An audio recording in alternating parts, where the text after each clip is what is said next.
what could go right. Talk to your friends, talk to someone on the street, and most will say that one of the pressing challenges of the 21st century is global population expansion. We're at 7.5 billion people now. Soon we will be at 8. And if you listen to the UN, and if most of us think about what our assumptions are going forward, it's going to be 10 billion, 11 billion. And will the environment, will societies be able to sustain this massive increase of human beings on the planet with resources and water and all these other issues already showing signs of stress?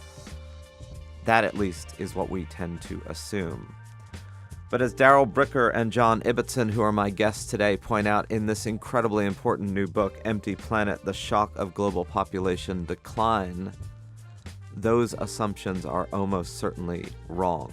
They may have been right, the models may have been correct 20 years ago, 30 years ago, but with massive urbanization globally and the increase of global middle-class affluence, that doesn't mean there isn't huge inequality and challenges, with those changes, the arc of population increase has leveled off sharply. It already has in Japan, it already has in Western Europe, it already has in Latin America, and it has in significant portions of the United States and North America. That is changing the demographic future, and it is changing it far more rapidly and much more dramatically than most of us assume, and that the models currently dictate.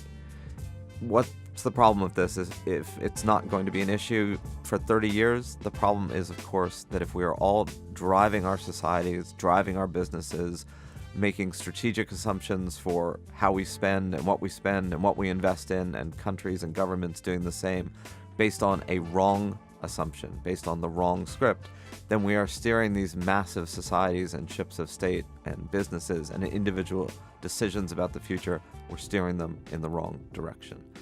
So being more attuned to what the actual population arc is versus the population arc that we assume is crucial to understanding the future. And one of the things that emerges most positively from Darrell and John's book, Empty Planet, is that many of the most crucial and pressing resource strains on the planet, which are based on more people needing more stuff, will, by virtue of demography, become less pressing over the next decades. That doesn't change the urgency of environmental change. Currently, it just means that while it may be getting worse now, it may actually ease in the future. Anyway, they are both compelling individuals. Darrell Bricker is Chief Executive Officer of Ipsos Public Affairs, which is the world's leading social and opinion research firm, and John Ibbitson is a writer-at-large for the Globe and Mail, Canada's leading national newspaper. So with that, let's speak with Darrell and John.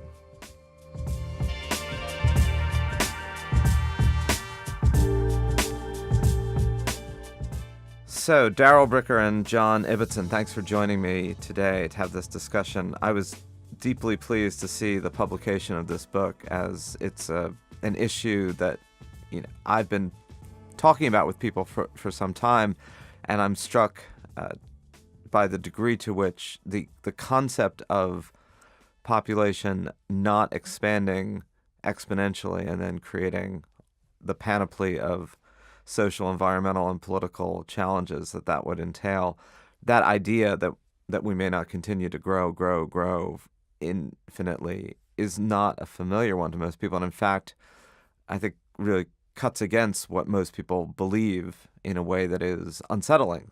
So what's been your experience of this when you have told people that you're writing this book? I mean, do you get raised eyebrows and skepticism, or have people been receptive to the concept that really upends what most people perceive? It's actually been quite the opposite. It's been a lot of people, particularly demographers, saying what you just said, which is, yeah, you know what, we've been saying the same thing, so I'm glad somebody's talking about this finally. So there is kind of what we might call the received wisdom or vertical knowledge about this being an absolute fact that is unquestionable. But when you go out and you talk to a lot of scientists who are dealing with this day to day, and particularly when you go into the countries and talk to the scientists who are living there, as opposed to, say, for example, living in New York and Washington and just interpreting data that comes their way, this is not a shock to them or a surprise to them. This is what their daily experience is. So the reaction I basically got when I was out in the field, and I know John had a similar type of reaction when he was out in the field, was people saying, yeah, it's about time somebody wrote this. I mean, do you feel that is, what about when you talk to your friends? Yeah, I think it's fair to say that it sort of goes 90-10 or maybe 95-5. So if you talk to anyone, in my craft, in journalism, at dinner parties, out in the street, you get a reaction of shock. What do you mean that, in fact, we're not going to just keep growing and growing and growing? What do you mean that, in fact, the population could, in fact, start to decline by mid-century? That's outrageous, and it's something we have been taught the very opposite of from, the day we were born. And then, as Darrell said, you talk to this demographer or that public servant who's in charge of projections and planning, and they go, oh, yes, of course, the UN numbers are all wrong. Smithers did a monograph on it last month. Why would you even bother writing a book? So really the purpose of the book is to get an idea that is in the academy and inside some elements of the bureaucracy and get it out to the public, just to say to them, you've been told from the United Nations Population Division that we're going to go from 7.5 billion today to over 11 billion by the end of the century, and this is going to be calamitous, environmentally, economically, and in every other way. But in fact, that's not likely to happen. In fact, we are likely to get to about 9 billion by the middle of the century and then start to go down. And there are consequences for that, some good, some bad. But that is, in fact, an alternate reality that people are going to have to come to grips with. So let's back up for a moment, and maybe Darrell, so you head up a large polling and public opinion organization. I'm sure you do other things. That's the most familiar part of Ipsos to most people in North America. Where did this come from? I mean, where did the idea for this come from? How did you both arrive at it and then decide to do it together? Well, John and I have been on sort of a parallel track with this idea for a while. I know he mentioned to me the other day that he'd been writing on this since almost the turn of the century. So it's not something that was unfamiliar to him, but it's not anything that he spent an awful lot of time on. And it's something similar for me when I'm talking to my clients or talking to people about population issues in general. I've always been really interested in demography. But we came together on a book about 5 years ago that was a #1 bestseller here in Canada about how factors such as these were going to change the political landscape. Since we had some success with that, we started looking at around the world to see how some of the arguments that we were talking about in Canada played out in other parts of the world. And the two things that we found were, first of all, just as John said, this absolute certainty among most of the population, including, Hollywood producers who can't stop making these apocalyptic movies based on population explosion, but also the general conversation out there that this can't possibly be right. And when you started looking at the numbers in other places, everywhere from India to China to the United States to Brazil, you started seeing exactly the same patterns that we noticed in other places. And those things we noticed in Canada. Those things were urbanization, declining fertility, and population aging. And they're common phenomena everywhere. So we said to each other, why don't we take a shot at telling the world about this? And the book is the product. So it's interesting. You note in the book that about 24 countries, 20-ish, are now in active population decline, and they tend to be the most affluent countries in the world. Western Europe, Japan. The United States is obviously much more complicated in that the more urbanized affluence part of the United States tends to have negative population decline. Different regions have population expansion, and of course immigration is a countervailing factor. But that there are still some parts of the world, Nigeria, other parts of sub-Saharan Africa, certain countries in the Middle East like Iran and Egypt, Morocco have had population growth, but you think this is going to also begin to reverse rather quickly. Yeah, I think that one of the big surprises is if you went to a dinner party or its equivalent, you raise this issue, people who have some knowledge of the field would say, well, you're half right. The developed world is below replacement rate. Replacement rate, by the way, is 2.1 children per woman within any given society. If your overall average is higher than 2.1, your population is growing. If it's below 2.1, your population will start to decline. The United States, Canada, all other developed countries are below 2.1. So either you have immigration, as Canada and the United States has, or you have declining population. which is what you see in much of Europe and in the developed countries of Eastern Asia. That's fine. But your friend at the dinner table would say, but everyone knows the developing world is still a baby factory and there's massive growth, and that's where we're going to see the extra 4 billion people come from. But then you start to look around. You start to look at the countries with the highest populations in the world. Right now, the country with the most people is China. China has a fertility rate of 1.5. It is a full half baby below replacement rate. It is going to start losing population in a few years. And once China starts losing population, that will never stop. India has reached replacement rate. India is now at 2.1. We actually have it wrong in the book. We were using the latest data available, and we had the 2.4. But the latest studies, which were published last November in The Lancet, have it now at replacement rate. So we just wiped out 40% of the world's population, those two countries. You look at the Western Hemisphere, everything except the United States and Canada, so Latin America and the Caribbean, it's at replacement rate. Brazil, which is the 5th largest country in the world, is at 1.8. It is below replacement rate. So yes, there are still high fertility rates in sub-Saharan Africa, but that's just about it. There's just about nowhere else on Earth, apart from bits of the Middle East, where you have high fertility rates, and even in Africa, for reasons that are identical to the reasons that fertility rates are declining elsewhere in the world, the rates there are coming down. So you're running out of places to make babies. So let's get in the weeds for a moment. So if you take out 40% of the population between China and India, and then another 15+% of the global population with Europe and Latin America, do you have enough fertility boom ahead with Nigeria, which is pushing 200 million people, Indonesia, which is above 250 million people, the Philippines, which is 150 million people, Bangladesh, which is another 100+ million, and Pakistan, which is close to 200 million? Or even, are you seeing the same signs of emerging plateauing of fertility rates in those countries, which have been still very high growing? Or are those going to be 10, 20, 30 years out before they crest?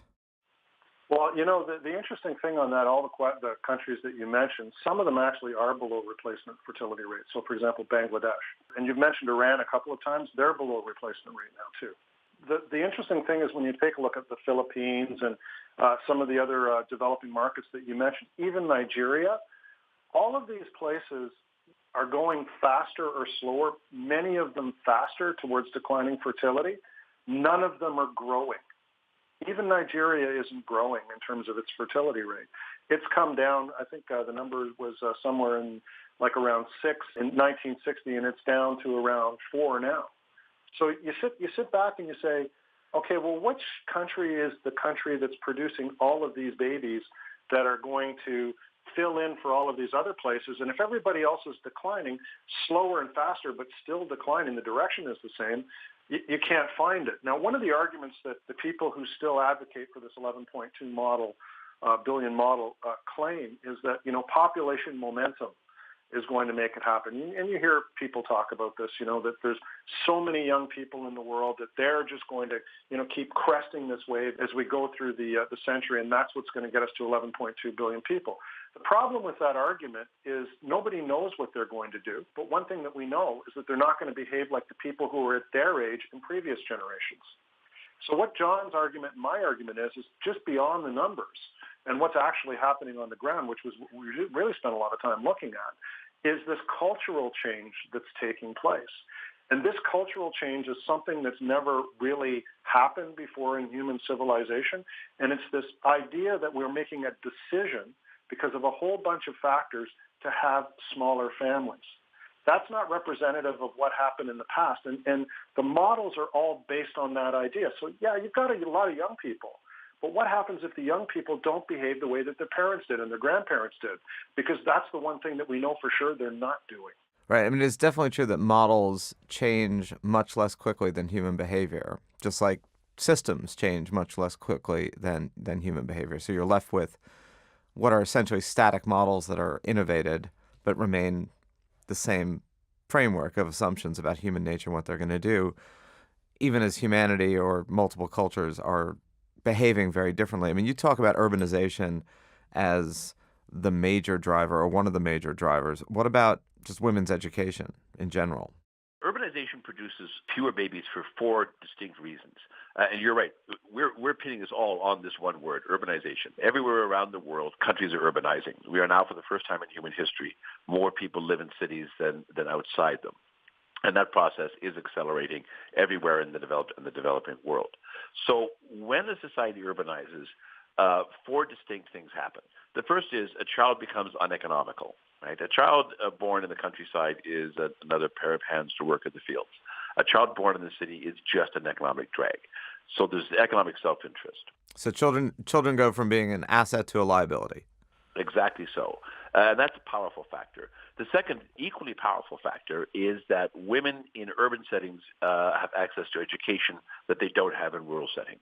They have access to state school systems. They have access to media. They have access to other women. And as women acquire education, they make demands. They begin to demand some level of autonomy over their own lives.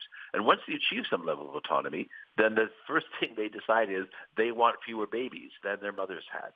The third thing that happens is the power of religion declines. In rural environments, no matter what the religion is, the religion tends to be powerful, and it tends to be oppressive towards women and towards the autonomy of women. But when you move into a city, the power of religion erodes. You mentioned the Philippines. The Catholic Church in the Philippines is angst-ridden at the collapse of church attendance in the Philippines, even as the Philippines is urbanizing and its fertility rate is plunging. And then fourth and finally, the power of the clan erodes. In a rural environment, your family and your extended family place enormous pressure on you to get married, settle down, have kids, be normal. But when you're in an urban environment, the power of the family erodes and is replaced by the power of the peer group, co-workers. And when was the last time one of your co-workers urged you to have a baby? So the other question I have, which is a little bit more of a pushback, and it may be more of the anecdotal one, is there does seem to be a trend in affluent Western societies for people with means to have more children as kind of an odd latter-day expression of affluence. You know, it's sort of the personal familial equivalent of having a large house is being able to afford to have a large family. Now, that probably is not demographically significant enough in terms of a percentage of a population to move the needle that you're describing. But if there is increasing affluence in most parts of the world, albeit with huge inequality, could you see some reversal of the trend that you're saying is reversed toward more back to a replacement or above? No. In a word, no. And the reason is because there are examples of that, but there are many, many, many, many other examples in which it's not the case. And particularly when it's two parents that are working to create that affluence, women are staying in school for longer, and that means that they're probably not, and particularly this is especially the case in the developed world, until they're around the age of 30. And the biological realities is the years of being able to produce an abundant number of children have been cut in half. So it's not just the question of affluence. It also requires a woman making the decision that she wants to be in that role that her mother or grandmother is. And what we're seeing in the world is that's a decreasing number of women. So that even if there is a small, maybe not lunatic, but a small fringe of wealthy people saying as an expression of their ability to support in a costly urban environments or suburban environments, lots of kids, that even if a lot of people did that in that incredibly narrow demographic, it wouldn't move the needle at all for the larger populations globally. No, not really. In fact, there's an irony. In the developing world, having fewer children is a sign of growing affluence. Poverty is associated with many children. But as you become more affluent, as you become more educated, as women become more autonomous, then fertility rates decline. And then it flips. In the developed world, sure, governments may put in, child care supports, extended parental leave, things like that to try to get their fertility rates up. But generally speaking, in the developed world, affluence is something that might permit you to have 3 children, but you're now in an environment that we describe as the low fertility trap. You live in a society where just having 1 or 2 or no kids is the norm, where if a friend of yours were to say, I'm getting married and we want 5 children, you would raise your eyebrows and go, really? 5 kids? Whoever does that anymore? society just becomes adapted to the idea of one or two or no children. And the reason for having children changes. As I said, it's no longer about pleasing your God or pleasing your family or pleasing the state. Children become an expression of self-fulfillment. And we find in most societies, if you and your partner are having a child in order to fulfill yourselves, one or two is enough usually to get you pretty fulfilled. You know, it's funny, and as we move along in some of the themes you touch on, one observation you make in the book, and you've both talked about, is if your new demographic reality proves correct, and I, for one, absolutely believe that, and every indication of data suggests that except for UN estimates and popular culture. So if everything crests and then begins to decline sometime around mid-century, 2050-ish, then in many ways, many of the most pressing issues that we're now facing, environmental strain, resource strain, water table erosion in places ranging from China to India to the United States, many of those issues will fade in intensity simply because the need for more will presumably wane. In a weird way, there's this sort of, if we can get through the next 30 years question, right? So if all the apocalyptic real concerns of global crisis around the strains that increasing population will create begin to fade, they fade in 30 years. So are you, leading question, are you both relatively optimistic that we'll muddle through the next 30 years and then we can then deal with the new challenges ahead? Or is it a neck and neck race between our ability to sustain this and our ability to collapse? I would say that any issue in which your opening premise is that we're going to get to 11.2 billion people by the 2100, and that's going to cause us to make a lot of changes, I think both John and I would agree that maybe you should revisit some of those assumptions. That doesn't mean that global warming isn't happening. That doesn't mean that there are all these environmental degradations that we still have to deal with. They will still be there. But if you believe that they're driven because population expansion is out of control, you really need to revisit that assumption, look at the denominator in your equation, and recalculate. And that's basically what we're saying in the book. We don't have, we have a few ideas that we submit as prescriptive, but we don't have a lot of commentary that we make about specifically what needs to be done. It's rather just suggesting that we need to have a bigger debate about these questions. And instead of, just running around like a bunch of Cassandras lighting our hair on fire and saying, oh my God, there's this apocalyptic moment that we're all about to face, calm down, slow down, look at the facts, and let's make some right decisions. Although you can be a Cassandra about other things if you want to. Depends, of course, on your own personality. There's no question that going to 9 billion and then starting to go down is going to be massively beneficial to the environment. Just because there are fewer of us, stressing the environment. Also because urbanization leads to the conversion of marginal farmland back to bush, which is terrific both as a carbon sink and in terms of biodiversity. So it's all good news on the environmental side, but it's all bad news on the economic side. If you have a society in which there are fewer young people every year than there were the year before, that means that you have a society in which there are fewer taxpayers every year than there were the year before, fewer young people to sustain the health care and pensions that old folks need, and fewer consumers able to drive an economy, to buy the first house, to buy the car, to buy the baby stroller. As Japan will tell you, because they lost, I believe, almost 450,000 people last year, and they're in about 3 decades of low economic growth. Once you're in an aging society, and especially a society with a declining population, you have all sorts of economic challenges that you didn't have before that have to be addressed. So if you don't want to panic over the environment, and it is in your nature to panic, feel free to panic over the economy. Although there, too, interesting question, and I'm glad you raised Japan, which is a fascinating, and it's kind of the test tube case for what we're all about to face, because they've been, as you say, in this for quite some time that everybody else is moving into, i.e. negative population replacement. So the economic question of lower economic growth has obviously been a huge issue for Japan, hence why this whole hand-wringing about Japanese stagnation and is that our future. But then if you shifted away from the numbers and you just looked at Japan as a society, if Japan's your worst-case scenario, high affluence, longevity, pretty good public health, low levels of crime, if that's your worst-case scenario, That's most people's vision of what would have been a human utopia for most of human history, right? It just has bad numbers that are attached to it. So is the problem simply that we don't have a way of measuring affluence and stability in the absence of economic growth, or is economic growth in and of itself something we need that's going to be a problem because there's not enough people? Well, all you have to do is just, turn your eyes to one of Japan's neighbors to see what the problem is going to be, and that's China. So it's about to go through the same situation as Japan, maybe even at a bigger rate because of the odd structure of the population due to the shortage of women that they have in their population. But they're in a different situation because they're not rich enough to support that type of a population.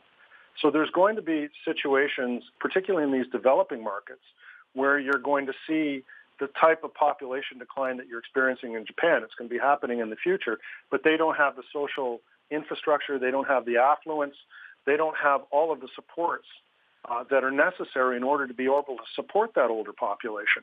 And they won't have the economic driver of a younger population to either create the wealth to supply for that older population or to create the economic growth that they're going to continue to need through the future. So your point around that is a little like a twist on the fool to King Lear, who said something like, you shouldn't have gotten old until you should have been wise. This equation would be you shouldn't get old until you are rich. It's going to be especially a challenge in the developing world, in places like Brazil, for example, that also has a below replacement rate, and that is going to start seeing its population decline when it doesn't have the pensions investments in place that older people will be looking for. That said, I'm by nature a cheery sort. So when I look at stuff like this and I'm wringing my hands at 20, 30 years out, terrible things are going to happen. I'm reminded of a friend of mine who sort of shrugged and said, these things have a way of working themselves out. And I think they will. I worry more about the lack of innovation. If you have fewer and fewer young people, then you have fewer and fewer new ideas, the kind of creativity and energy that a young society produces. But you do still have India, which is, yes, at replacement rate, but which is at over 1 billion people, and which is going to have a couple more generations of large numbers of young people. The same thing is true in parts of Africa. So we just may see an innovation shift. New York and Toronto may start to look old and gray and tired and uninteresting, but we may be getting fabulous stuff out of Lagos and Mumbai. But there is this question of, do you need growth, or do you need the expansion of this thing we called an economy if you don't have population growth? Or flip that, how much of what we call the success of capitalism and economic growth over the past 200 plus years has simply been a byproduct of the pressing need to house, feed, clothe more people without, massive global conflict? Maybe growth in and of itself is an unnecessary characteristic of a static and shrinking population. We have a whole capitalist system that's based on that. And I work in the world of consulting, right? I'm a research consultant. I deal with private sector companies all the time. I talk to them about their strategies. And they don't consider this point. There is this tremendous youth bias that we have to everything that we do in business. It's essentially built around the idea of young people buying stuff. Even when it comes to designing a restaurant. When was the last time you saw a restaurant that was designed to do anything but appeal to a millennial? And we hear this, huge conversation about millennials in the marketplace, as the drivers of consumption, as the people who are going to be most important to the future of the economy. And what increasingly I'm saying to my clients is, I'll give you another ennial. How about the perennials? How about the people who are older, who are living longer? Because it's not just that the population is not producing babies. Most of our growth these days is actually coming from people not leaving the planet as opposed to getting born. It's older people living longer. So when was the last time you actually thought about selling anything or making anything for somebody who is older? Because not only are they not consuming things the way that young people consume them, they're sitting on all the money. So the challenge for businesses will be, and governments too, will be, how do you unlock those assets, that wealth that they're sitting on. And almost nobody is talking about that these days. So when I think about the future of the economy, and I'm talking to my clients about this, because the usual answer is, yeah, so what? What am I supposed to do about this? And let's talk about how we, open up another, specific coffee shop for a hipster with tattoos and a laptop who wants to sit there. My answer is, well, why don't you turn down the music? Why don't you make it accessible so people can get in and out? Why don't you turn up the lights a little bit so people can actually see what it is that you want to order? And why don't you make it available to people who actually have the money to afford the premium that you're trying to get for what you're selling? But that's not our marketing culture.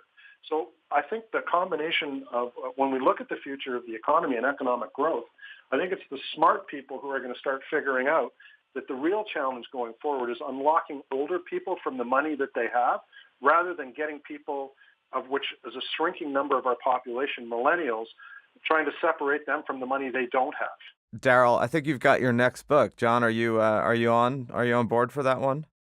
I don't know. I'm but a lowly journalist, so it's not for me to speculate in economic matters. But I mean, Darrell obviously makes a very good point that if you are looking at ways in which to grow your company or grow your society, you're going to need to look at ways in which you can keep older people productive and consuming.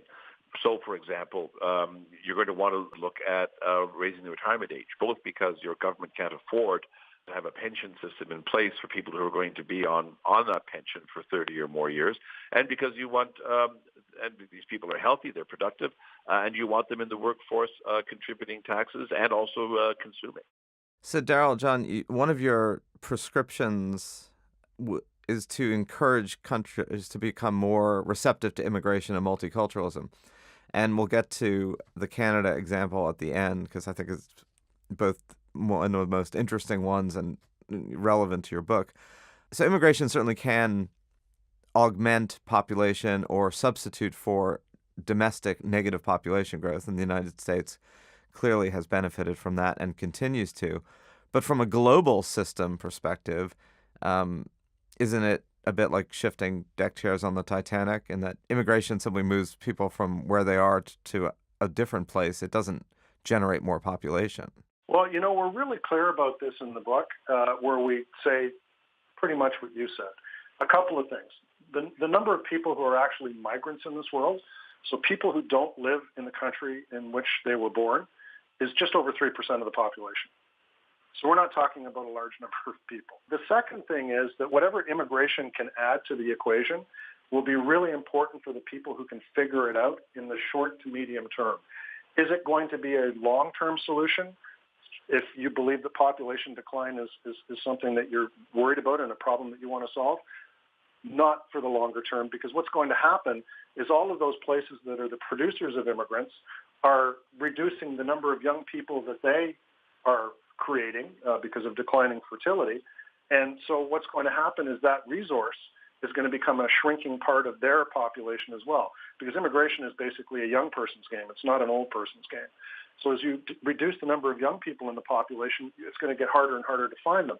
But also the places that are producing most of the migrants, so the biggest diaspora in the world right now is India, are the most rapidly becoming middle-class economies. The incentive for people to leave is going to decline. So anybody who, particularly right now, is in the short-term game of trying to reduce the amount of immigration coming into their country, obviously it has to be well managed. Obviously there's a lot of challenges that are associated with this. But anybody who just wants to shut the door, like Viktor Orban has just done in Hungary, is accepting a future of a declining population in the shorter term rather than the medium to the longer term. So let's end with where you end the book, and also with where you are sitting currently having this conversation with me, namely Canada. I've often joked and used this great South Park movie that was done years ago, where one of the key scenes in it is America is trying to figure out what to do, and they start breaking out into a song, Blame Canada. But in your book, it's the reverse, which is Canada is the apex of a lot of global trends heading its way. And of course, Americans now, some look wistfully at Canada as a functional political system that seems to be inclusive. But you also talk about the population trends being very favorable, partly because of immigration, that Canada could go to maybe 60 million people plus by mid to later century, and that if a country like Germany continues to shrink, Canada will be roughly the size of Germany in 30 or 40 years, which I hadn't thought about until I read that in your book. So Canada is the winner of these demographic and cultural trends in the 21st century? Well, sure, and it's something you should think about if you're Canadian, but there aren't that many Canadians around. Canada has embraced a notion of immigration and multiculturalism. So both encouraging people to come to the country, which we have been doing for more than 100 years because it's a big country and there aren't a lot of people in it. Also, it's cold. It's snowing as we speak right now here in Ottawa. So we have to actually we've always had to sort of go and recruit immigrants rather than the United States, which could just sort of open its door and let them in. But in the greater scheme of things, both countries have employed the same procedures in the past, and if they're smart, will continue to in the future. So the United States brings in only a third of the number of people that Canada brings in on a per capita basis. But in real terms, you bring in 1 million people a year. You do the same thing that Canada does in terms of recruiting students, foreign students for university, and then trying to get them to stay in their country because you know that foreign students are going to be fluent in your language and are going to be highly adapted to your society. These are all things that the United States has done throughout its history. These are all things that Canada has done throughout its history. These are things that advantage both countries going forward in this century, at least in the medium term, at least for one more generation or so. Now, we will be able, both of us, to bring in people more from Latin America in your case, more from South and East Asia in our case, but nonetheless bring in large numbers of people to keep the society young, to keep it innovative, to keep it creative, and to pay taxes. If we do anything suicidal, either in the United States or Canada, it will take the form of shutting the door to immigration. That is why the debate around Donald Trump is such a powerful and poignant one, because if Donald Trump's ethos becomes the national ethos of the United States, that is to say, you're going to close your doors and put up walls and keep people out, then you are committing both demographic and economic and geopolitical suicide. The great golden goose that you have is immigration. And if you look at the fertility rates in the United States, they are low. They are below replacement rate. Secondly, African American and Latino fertility rates are converging with white fertility rates. So you can't look to one demographic and say, well, they will have babies and the other one won't. No, all three are finding their fertility rate going down. And only if you are able to bring in, again, 1 million people a year at least, probably you should be doing more, will you be able to keep the natural advantage that the United States has. You guys should think about that. Darrell, do you have any final notes about Canada is our future? Canada is a very special example, and John and I went back and forth on this. It's not like the Canadians are Teletubbies or Muppets. The immigration issue is quite controversial in Canada too, and it's a very delicate balance. It's the ability to be able to have a robust immigration program that is well controlled, that really focuses on bringing in people who have the best chance of success, like John was talking about, the university students and others, focusing on those people and making sure that they can have success in this country. We're not really that much more humanitarian than anybody else in the world. Refugees make up only about 10% of our immigrants on an annual basis. So it's really this country making the decision to sell the population on a program that will work. It's not based on this idea of having, great big hearts and, being so much more compassionate to the rest of the world, although, there's elements of that to it as well. You require that. But then the other thing that you require is making sure that that program remains in place, intact, is not created. We don't have holes in it that show that the government is less than willing to make sure that the program is run well. Because the minute that starts to become a problem, immigration, which is now the number 3 issue on our list, is the most important issue facing the country today, becomes a problem. And when it goes up to number 3 on our list, or number 2 or number 1, that's not because people like what's going on.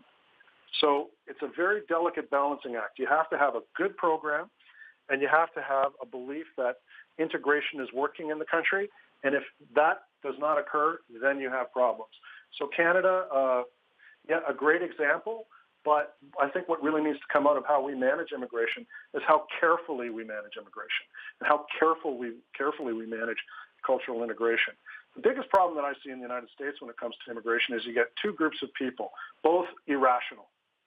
One side of it focuses on all of this cultural change that's supposed to be destroying the U.S., people not understanding that they need a certain amount of immigration because they're not having kids, and it's to their personal benefit to have this happen for all the same reasons that John already articulated. The other side is the left, which has gone on a completely destructive path when it comes to immigration, which is to say it is all about compassion. It is all about the size of your heart. And that's not a message that sells that well within a population. So the thing about Canada that makes it work is both sides have decided not to go down those roads, and they've taken a middle place, which is to say we can run an effective immigration program. It will be safe, it will work, it will integrate people well, and we will run a multiculturalism culture in our country that will make it possible for people to integrate within the society. And if you don't have those two things, and you don't take that middle ground, it's an explosive political issue. So we have to be very careful about how we manage it. Well, maybe Canada will, in this, amongst other things, show a more rational, sober middle ground between the extremes that the United States is clearly marking out right now. It's going to be an interesting century, particularly if you are American and are not used to looking north for ideas and inspiration. That doesn't mean we shouldn't have been looking north for ideas and inspiration all along. It just means it's a new world in the 21st century where Canada becomes a leader for multiple trends globally in a way that is kind of fascinating and is a very quiet shift that you two both point out. I want to thank you so much for writing this book. I think it's a vital, vital issue. And as you noted at the beginning, it's not one that's either well understood or has yet really penetrated public consciousness in terms of what the likely arc of our century is going to be. And those expectations frame everything from spending plans, as you mentioned, Darrell, for companies, to how governments conceive of their strategic challenges going forward, as well as their own domestic challenges. And, for the time being, the assumptions of massive population explosion in the 21st century are guiding a lot of our policies in a way that, as you point out, is almost certainly not statistically true and will not be the case, which means we're all at risk of steering the ship in directions that we shouldn't because we're anticipating problems that aren't going to arise. So I hope a lot of people read this. I hope people listen to this. I hope you both continue to speak about this. And I want to thank you so much for the conversation. It's been our pleasure. Thank you very much.